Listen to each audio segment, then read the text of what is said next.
Buenos días, soy Jorge Chávez y voy a presentar acerca del África subsahariana en los siglos XX y XXI. Pero primero, un poco de contexto histórico acerca del periodo. El proceso de descolonización en el continente africano estaba en marcha después de la pérdida de poder por parte de las potencias europeas en la década de los 50 y los 60.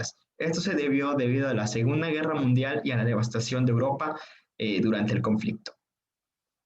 La creación de nuevas naciones y conflictos en el continente africano por las fronteras artificiales creadas por los europeos durante la repartición de África o los gobiernos que rehusaban a darle el poder a los nativos. Estos son el caso de Rodesia y de Sudáfrica. Esto dio a economías débiles, malestar social y deudas externas que caracterizaron a los países subsaharianos durante el siglo XX y algunos incluso durante el siglo XXI. El Congo belga, periodo posguerra y el surgimiento del nacionalismo congolés. De igual manera, un poco de contexto general. Debilitamiento de la hegemonía belga en el territorio africano por la invasión nazi al Reino de Bélgica durante la Segunda Guerra Mundial, al igual que la pelea constante que hubo en el Congo belga para adueñarse de los recursos. Esto creó cierto sentimiento de nacionalismo que llevaría a una intensificación y en los 50 se darían ya en sí un movimiento más claro. De igual manera, hubo una intensificación de los movimientos nacionalistas generalizados en todo el continente africano, al ver que las potencias europeas ya no tenían la capacidad para poder defender los territorios. Estos sentimientos empezaron a crecer y empezaron a ganar terreno en todo el continente. De igual manera, existía un resentimiento generalizado de los nativos hacia los colonizadores debido al racismo y la desigualdad social que existía, principalmente en las oportunidades que uno podía obtener dentro de la colonia. En general, si eras blanco, podías obtener las mejores posiciones y si eras nativo, regularmente te dejaban puestos muy malos de trabajo. Panorama económico. Hubo un declive en la industria del caucho y cobre en el Congo belga por el surgimiento de competencia en estos recursos. Estados Unidos y el Imperio Británico pudieron generar sus propias industrias. De igual manera, hubo urbanización del Congo belga durante los años 40 y 50 y se dio un préstamo de 30 millones de francos belgas para la creación de colonia modelo. Esto llevó a construcción de ferrocarriles, más industria, en especial la del uranio, que fue descubierta. Después se descubrió una mina de uranio en una zona del Congo y esto llevó a la exportación de 1.440 toneladas de uranio exportado a los Estados Unidos entre 1942 y 1945, donde se vivió el apogeo de esta industria en el Congo belga. El uso del uranio fue usado principalmente para la guerra y especialmente para las dos bombas Little Boy y Fat Man. Estas fueron construidas principalmente con uranio del Congo belga y sin la contribución de Bélgica jamás hubieran sido construidas. También hay que saber con qué recursos disponía el Congo en este tiempo y en qué comerciaba. Predominaban los siguientes recursos en el periodo posguerra en el Congo belga: el oro, el cobre, el uranio, los diamantes, el petróleo y otros minerales preciosos. El Congo siempre ha sido conocido como una zona exorbitantemente rica. Sin embargo, los malos manejos también han llevado al Congo a que no pueda desencadenar todo su potencial. Aquí en esta gráfica podemos ver las exportaciones e importaciones en el Congo belga. A medida que pasa el tiempo, podemos ver cómo va aumentando, pero existe un declive en los 50 en las exportaciones, principalmente por los movimientos independentistas y de que ya no era tan fácil controlar el territorio. En cambio, hubo un aumento en las importaciones para poder mantener y desarrollar la colonia modelo. El panorama social. En 1908 se aplica la provisión hacia la explotación de los nativos y el fin del terror en el Congo belga. Se termina en el reino de terror que instauró Leopoldo II, pero las condiciones en general no mejoraron. Hubo división generalizada entre dos grupos: los ebolés, que eran nativos europeanizados por medio de la educación, y los tradicionalistas que buscaban preservar sus costumbres.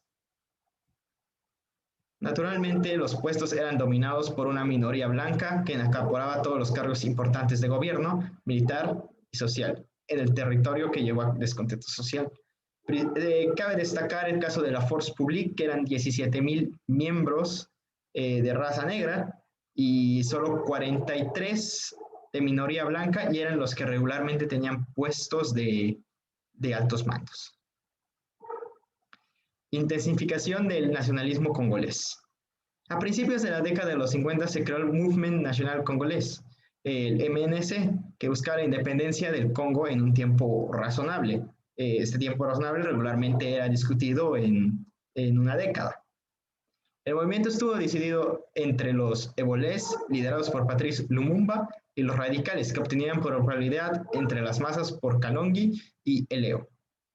Se separaron en 1959, sin embargo no tuvieron ningún éxito. Estos llevaron a protestas constantes en el territorio hasta que en 1959 hubo una bastante violenta que fue reprimida por la Force Publique, que terminó con un saldo de 43 víctimas y eventualmente llevó a que se presionara por medio de presión internacional a que se independizara el Congo. Esto llevó a la crisis del Congo. ¿Pero qué fue la crisis del Congo? ¿O cómo empezó? Empezó por una protesta masiva, como ya se había mencionado, de la Force Publique, donde murieron 43 personas. Tropas belgas se vieron involucradas en el conflicto y esto llevó a la desatisfacción de todos los nativos.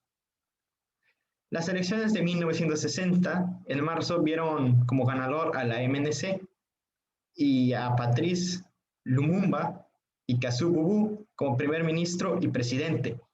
Lumumba dio un discurso anticolonial que prácticamente le ganó el odio a las naciones occidentales debido a que era anticolonialismo y en general antioccidental. Esto llevó a la victoria de Lumumba llevó principalmente a que la Force Publique se rebelara y se llevara a una gran parte de las tropas que tenían, de las 17,000, para lograr mantener los cargos de la minoría blanca. Consecuencias inmediatas. Después de la victoria de Patrice Lumumba, hubo una expulsión masiva de 10,000 ciudadanos belgas, entre ellos funcionarios, comandantes y ciudadanos del nuevo Estado. Esto provocó que Bélgica naturalmente interviniera militarmente para poder salvaguardar su seguridad, a pesar de todas las controversias que le dieron diplomáticamente. La falta de estabilidad llevó al colapso de la economía congolesa por la inestabilidad política y los bloqueos económicos por parte de buques belgas disparando a las costas, otra vez para salvaguardar la vida de los belgas que estaban huyendo del país. Al poco tiempo, en 1961, se anuncia la separación de Katanga y de Katay del Sur, que constituían la mayor parte de los minerales del Congo. Estos movimientos fueron patrocinados por empresas mineras que controlaban la mayor parte económica del Congo. Intervención exterior. La ONU creó la Resolución 143 para proteger la independencia del Congo de los belgas y apoyados inicialmente por Lumumba. Después, Lumumba le hizo una proposición a los Estados Unidos de comercio y estos rechazaron. Lumumba buscó como alternativa a la Unión Soviética. Esto ganó el descontento de los Estados Unidos y lo tacharon como comunista. Al igual de que los comunistas, y especialmente los soviéticos, mandaron soldados para reconquistar Katanga y Katay del Sur.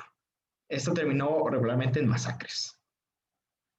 El descontento generado hacia los Estados Unidos generó que la CIA se involucrara en el territorio y nombraran a Lumumba como comunista, y esto también llevó a la pérdida de apoyo entre los miembros de la OTAN y países occidentales. Los países no alineados apoyaban a Lumumba y lamentaron esta decisión por parte de los Estados Unidos.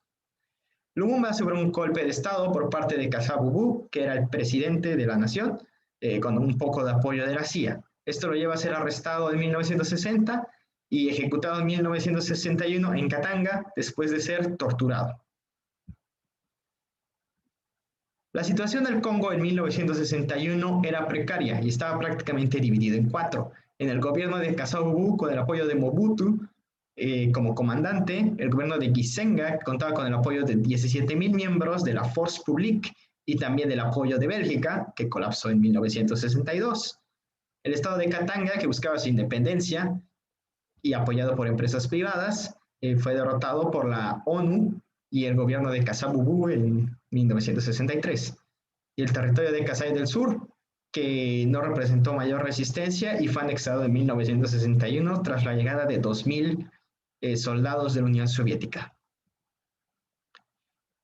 Reunificación y cese parcial del conflicto. En enero de 1963 colapsó el gobierno de Katanga y se logró la reunificación de todo el Congo. Se creó una constitución en 1963 y aplicada en 1964, donde se cambió el nombre del Congo a lo que conocemos actualmente, a la República Democrática del Congo. De igual manera, los territorios fueron divididos de 6 a 21. El presidente Kasavubu nombra a Tshombe, el notorio líder de Katanga, como primer ministro. Esta decisión fue controversial y le ganó el repudio de otros países africanos que lo tachaban como un títere, la disolución del parlamento y el lanzamiento de rebeldes en las provincias de Kivu y de los llamados Simba. Esto llevó a una segunda rebelión militar y otra intervención militar por fuerzas exteriores. En este caso fue de Estados Unidos y de Bélgica. Las rebeliones Simba y Kivu fueron apoyadas por la Unión Soviética debido a su carácter marxista. Cabe aclarar que estas no eran 100% comunistas, pero tenían tintes de esto. Esto llevó a un gran descontento de los Estados Unidos y junto a Bélgica empezaron la operación Dragon Rouge, con el objetivo de rescatar a los rehenes americanos que se encontraban en territorio Simba y eventualmente fueron rescatados en un tiempo bastante corto. En menos de un año, la rebelión de Simba y de Kivu desaparecieron y fueron derrotados, al igual que fueron reintegrados al Congo en 1945. La caída de Tshombe en octubre de 1965, debido a la intervención americana, llevó a que Tshombe no fuera una figura demasiado agradable en todo el Congo y perdió su poder político. Eventualmente esto llevó a que Mobutu ganara más poder y eventualmente llevara a su dictadura. Esto llevaría al modelo de dictador africano, como ha sido llamado por un filósofo canadiense. En marzo de 1965 se celebran las elecciones en la República del Congo y gana Tshombe. Sin embargo, es destituido poco tiempo después de que se da a conocer la operación Dragon Rouge, gracias a todo el descontento que generó y cómo se le veía como un títere de potencias extranjeras. Esto llevó a que Kasavubu nombrara a otro primer ministro que no duró menos de un mes y a un golpe de estado de Mobutu. En noviembre de 1965, Mobutu se declara líder supremo de la nación y se vuelve el dictador de facto por 32 años de la nación. Mobutu se mantendría en el poder hasta 1965, hasta su derrocamiento en el año de 1997 en la Primera Guerra del Congo. Mobutu ha sido regularmente llamado como el modelo de dictador perfecto, al menos en el caso africano, debido a todas las reformas que ha llevado y la manera en la que vivía, prácticamente una manera estereotipada de lo que vemos en las películas actualmente. Economía de la República Democrática del Congo en 1960 a 1965. Su economía se basaba principalmente en la exportación de uranio, cobre, diamantes y minerales preciosos. La mayor parte de su economía estaba controlada por empresas privadas, donde la más importante era la belga, la Unión Minera de Katanga. Esta se dedicaba a exportar principalmente uranio y cobre, recibiendo 430 millones de dólares en el año de 1965 gracias a las ventas de uranio a las potencias. Sus mejores clientes eran los Estados Unidos, hasta finales de 1960, con la muerte de Lumumba, la Unión Soviética, China y naciones europeas, ya sea Bélgica, Francia, Alemania, entre otros. Su moneda. La moneda del Congo durante los años 60 era el franco congolés, que llevaba siendo usada desde 1887. Esta no cambió a pesar de haberse independizado, aunque sí cambiaron las denominaciones. Cambió la denominación de 1 céntimo hasta los 500 francos congoleses. La moneda no era demasiado fuerte y de hecho nunca logró llegar al potencial que los expertos le estimaban en 1960, después de la independencia. También el Banco Central del Congo se encargaba de distribuir la moneda, pero debido a la crisis del Congo y toda la inestabilidad en Leopoldville y en zonas aledañas, no se llegó a distribuir de manera correcta y entró en distribución oficial en 1965, cuando se acabó la guerra del Congo. Aquí se puede ver la evolución del PIB per cápita durante la crisis del Congo. Podemos ver cómo decrece en los años que hay rebeliones, pero poco a poco se va recuperando. Esto ha sido un claro ejemplo de que el Congo tenía un gran potencial a comparación de otras naciones para poder destacar en el panorama africano. Sin embargo, la inestabilidad ha llegado a que no crezcan lo que deberían de crecer a comparación de lo que uno pensaría de una zona tan rica. Consecuencias demográficas. Se estima que 100.000 congoleses murieron durante la crisis del Congo en los años 1960 a 1965. Cabe aclarar que estos números no son oficiales y pueden llegar hasta 200.000 muertos o incluso menos, dependiendo de qué organismo esté estudiando. A pesar de las condiciones adversas durante la crisis, la población del Congo logró crecer considerablemente. Esto representa que la población del Congo realmente no sufrió demasiado en tanto de términos poblacionales, pero los daños a la infraestructura fueron masivos. Aquí se puede apreciar la evolución de la población durante la crisis del Congo.